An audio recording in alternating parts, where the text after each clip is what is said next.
이제 예수님과 제자들은 성만찬을 마치시고 겟세마네 동산으로 올라가십니다. 겟세마네는 기름지 않은 틀이라는 그런 의미를 가지고 있습니다. 이제 예수님께서는 마치 자신의 몸으로 기름을 짜듯이 하나님 앞에서 기도하실 것입니다.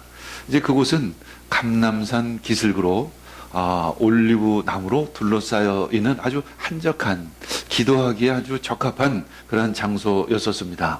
예수님께서는 제자들에게 이렇게 말씀하십니다. 내가 기도하는 동안에 너희는 여기에 앉아 있어라. 그리고 베드로와 야고보 그리고 요한만을 데리고 기도하기 위해 예수님은 올라가십니다. 바로 그때 주님이 기도하시려고 시작하실 바로 그때 지금 치열하게 벌어지고 있는 그 피비린내 나는 영적 전쟁의 상태가 예수님의 눈앞에 펼쳐지기 시작을 합니다. 예수님이 그것을 보시고서 매우 놀라셨습니다. 그리고 괴로워하기 시작을 하셨죠. 예수님은 그 영적인 배후를 보신 것입니다. 시작하려고 하는 순간 영적인 세계가 예수님의 눈앞에 활짝 펼쳐진 것입니다. 더 크고 더 실제적인 영적인 세계가 있다는 것이죠. 그래서 우리는 또한 이렇게 하나님께 예배를 드리는 이유이기도 하는 것입니다. 다니엘은 기도하는 사람이었습니다. 그래서 그는 기도하는 가운데 영적인 세계를 수시로 넘나드는 그런 기도의 사람이었던 것이죠. 그 한참 기도할 때 환상이 열렸습니다. 그리고 앞으로 오실 메시아를 환상 중에 보게 된 것이죠. 다니엘서 10장 7절에서 8절 읽겠습니다. 나 다니엘만 이 환상을 보고 나와 같이 있는 다른 사람들은 그 환상을 보지 못하였다. 그들은 두려워하며 도망쳐서 숨었으므로 나 혼자만 남아서 그 환상을 보았다. 그때 나는 힘이 빠지고 얼굴이 죽은 것처럼 변하였으며 힘을 쓸 수가 없었습니다. 다니엘이 그 메시아의 그 환상을 보는 순간 같이 기도했던 사람은 그 환상을 보지 못했음에도 불구하고 그 영적인 분위기에 압도가 되어져서 두려워서 도망쳐 숨었다라고 이렇게 기록하고 있습니다. 그리고 다니엘만 남아서 그 환상을 바라보며 그 뜻을 구하기 시작을 했던 것이죠. 그때 다니엘은 힘이 빠지고 또 마치 얼굴이 죽은 것처럼 변하기 시작을 했습니다. 그리고 도무지 힘을 쓸 수가 없었습니다. 몸이 굳어져 버린 것입니다. 하나님의 임재 가운데 그는 도무지 몸을 움직일 수조차 없었던 것이죠.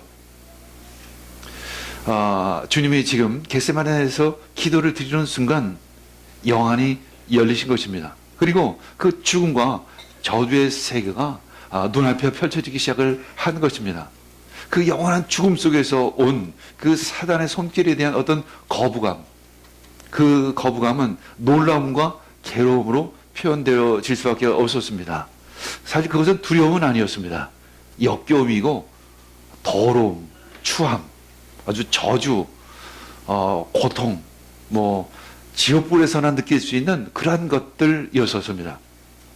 마치 이 더러운 구덩이가 들끓는 그 야생동물의 어떤 시체에서 보는 그런 더러움, 어떤 메스꺼움, 어떤 역겨움, 마치 그런 것들이 눈앞에 펼쳐졌던 것입니다. 그래서 요즘은 참 고통스러워 하셨던 것이죠. 아주 괴로워하셨던 것입니다. 주님은 이렇게 말씀하십니다. 내 마음이 근심에 쌓여 거의 죽을지경이다. 너희는 여기에 머물러서 깨어 있어라. 이렇게 말씀하셨습니다. 예수님께서는 제자들에게 함께하자고 이렇게 말씀하셨지만 제자들은 그 순간만큼은 함께할 수가 없었습니다. 마치 다니엘과 함께했던 사람들이 두려워 숨었던 것처럼 영적으로 무딘 사람은 예수님과 그 시간 그 자리에 함께할 수가 없었던 것이죠. 마가복음 14장 35절에서 36절 읽겠습니다. 그리고서 조금 나아가서 땅에 엎드려 기도하시기를 될 수만 있으면 이 시간이 자기에게서 비껴가게 해달라고 하셨다. 예수께서는 이렇게 말씀하셨다. 아버지께서는 모든 일을 하실 수 있으시니 내게서 이전을 거둬 주십시오. 그러나 내 뜻대로 하지 마시고 아버지의 뜻대로 하여 주시옵소서. 주님은 하나님의 아들이셨습니다. 육신을 입고 오셨지만 죄에 대해서는 참 순결하신 분이십니다. 마치 이것은 천사의 옷을 입고 더러운 시궁창에 가서 고기를 잡으라는 것과 같은 의미인 것입니다. 예수님의 입장에서는 그 죄의 그 더러움, 그 역겨움을 도무지 참으실 수가 없으셨던 것입니다. 이 저주의 잔, 이 더러움, 이 추악함에서 주님, 아버지 하나님 비켜갈 수는 없습니까? 예수님은 그래서 그렇게 기도하실 수밖에 없었던 것이죠. 그래서 예수님께서는 고뇌에 차셨던 것입니다. 더 간절히 기도하시니 땀이 핏방울처럼 되었다라고 누가복음에서는 기록하고 있습니다. 얼마 전에 한 검사가 특별검사로 임명이 되면서 이 과거에 그의 행적이 세상 화제거리가 됩니다. 당시 국회에서 새누리당 그 의원들로부터 국정원 대선 개입 사건 수사 때 이 지휘 감독을 받지 않은 그것에 대해서 지적을 받습니다. 그때 그가 이런 이야기를 합니다. 누가 봐도 위법한 지시가 내려왔을 때 지시 자체가 위법한데 어떻게 따를 수 있겠느냐라는 것입니다. 한마디로 어떻게 그 더러운 시궁창에 내가 몸을 담글 수 있겠느냐. 그래도 내가 정의를 구현하려고 애쓰는 검사인데 어떻게 위법에 합류할 수 있겠느냐라고 이야기를 하는 것이었죠. 그리스도인들은 이 더러움을 더럽게 느낄 수 있어야 하는 것입니다. 거짓을 거짓이라고 말할 수 있어야 하는 것이죠. 아닌 것을 아니라고 거부할 수 있어야 하는 것입니다. 그래서 주님은 우리들에게 깨어있으라 말씀하시는 것입니다. 깨어있는 자만이 더러운 것을 볼 수 있습니다. 더러운 것을 보아야만 더러운 것을 더럽다고 거짓을 거짓이라고 이야기할 수 있는 것이죠. 돈이나 권력으로 포장된 그 죄를 우리는 분별할 수 있어야 하는 것입니다. 요즘 그 수갑을찬 공무원들은 대부분 모두 대통령이 위법한 지시를 거부하지 못했기 때문에 받은 심판인 것입니다. 어떤 의미에서 참 안타까운 것이죠. 어떻게 보면 참 불쌍한 것입니다. 그러나 우리가 그 자리에 있었다라고 하면 우리가 그것을 거부할 수 있었을까? 아마도 열 중에 9이면 거부하지 않고 그 위법한 지시를 받았을 것입니다. 다행히도 그 모든 것이 지금 심판대에 오르고 있다는 것, 참으로 그것은 어떤 의미에서 감사한 일인 것이죠. 불의가 불의로 판정되어야 하는 것입니다. 정의는 정의로 판결되어야 하는 것이죠. 그때 주님은 이렇게 기도합니다. 아주 뜨겁게 호소합니다. 아버지. 아버지께서는 모든 것을 할 수 있으시니 내게서 이 잔을 거두어 주시옵소서. 그 더러운 것을, 그 추악함 속에서 나를 건져 주시옵소서. 이때 그 하나님 아버지로부터의 대답은 무엇이었을까? 예수님은 그 당시에 겟세마네 동산에서 기도하실 때 그 하나님 아버지로부터 어떤 응답을 받으셨을까?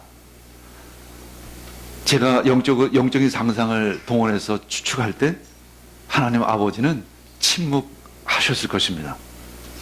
그리스도인들은 하나님의 침묵에 대해서 대단한 두려움을 가지고 있는 것이 사실입니다. 왜 하나님은 침묵하셨을까? 왜냐하면 하나님은 이미 우리에게 답을 주셨기 때문에 그런 것입니다. 그래서 더 이상 말할 필요가 없는 것이죠. 예수님은 이미 하나님의 응답을 알고 계셨습니다. 예수님은 이미 하나님의 뜻을 알고 계셨습니다. 마가복음 8장 31절 읽겠습니다. 그리고 예수께서는 인자가 반드시 많은 고난을 받고 장로들과 대제사장들과 율법학자들에게 배척을 받아 죽임을 당하고 나서 사흘 후에 살아나야 한다는 것을 그들에게 가르치기 시작을 하셨습니다. 예수님은 이전에 여러 번 제자들에게 자신 십자가에 못 박히실 것이고 사흘 만에 부활하실 것을 여러 번 말씀하셨던 것입니다. 주님의 침묵은 우리를 향한 하나님의 기다림이신 것입니다. 우리는 가끔 왜 하나님 응답하지 않으십니까? 왜 기도에 반응하지 않으십니까? 이렇게 이야기하지만 하나님 입장에서는 내가 이미 너에게 답을 주었는데, 내가 너에게 이미 뜻을 주었는데 너는 왜 반응하지 않느냐라고 도리어 말씀하실 것입니다.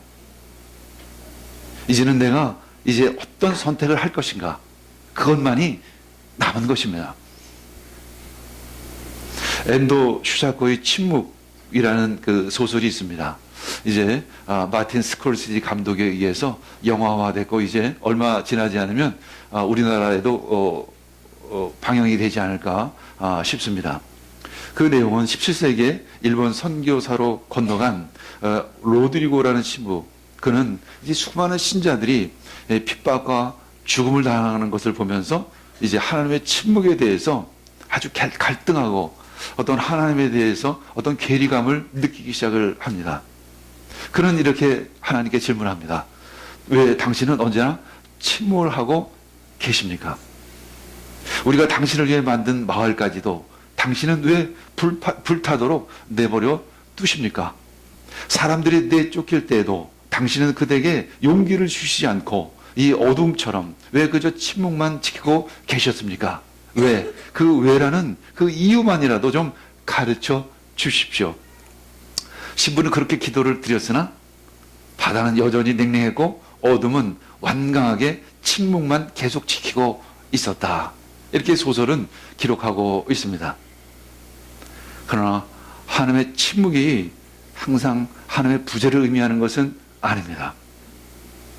요즘 현대인 엔도 슈샤코를 포함한 그 지성인들을 보면 자신이 피조물이라는 것을 있는 것 같습니다. 하나님의 창조주라는 것을 잊고 있는 것 같습니다. 자신의 이성으로 하나님이 느껴지지 않고 자신의 이성으로 하나님이 이해되지 않으면 하나님을 거부하고 불평하는 모습을 자주 봅니다. 그래서 자유주의 신학이 등장하기도 한 것이죠. 그들에게 자유주의 신학이 귀에 들려졌을 때 아주 시원함을 느낍니다. 자신이 이해하지 못한 것을 이렇게 이해합니다. 이해하지 못해도 괜찮다. 이해하지 못한 것은 아니다. 라고 이야기하기 때문에 그런 것이죠. 그 이야기를 듣는 순간 그 마음이 얼마나 시원하겠습니까? 그러나 하나님은 우리 이성 안에 갇혀 계신 분이 아닙니다. 물론 우리들이 이성을 사용하실 것입니다. 그러나 우리 이성을 초월하고 계십니다. 우리들의 생각을 우리 생각 저 너머에 계신 분이신 것이죠. 하나님을 내 울타리에 가둬두지 않기를 원합니다.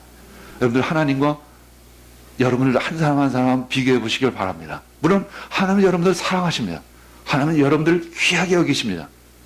그리고 하나님은 여러분들을 만나기를 원하십니다. 그러나 내 편에서 하나님과 나를 비교해 보시길 바랍니다. 그것은 개미와 코끼리 정도의 차이일까요? 여러분들이 상상할 수 없을 만큼 하나님은 크시다라는 것을 잊지 않기를 원합니다.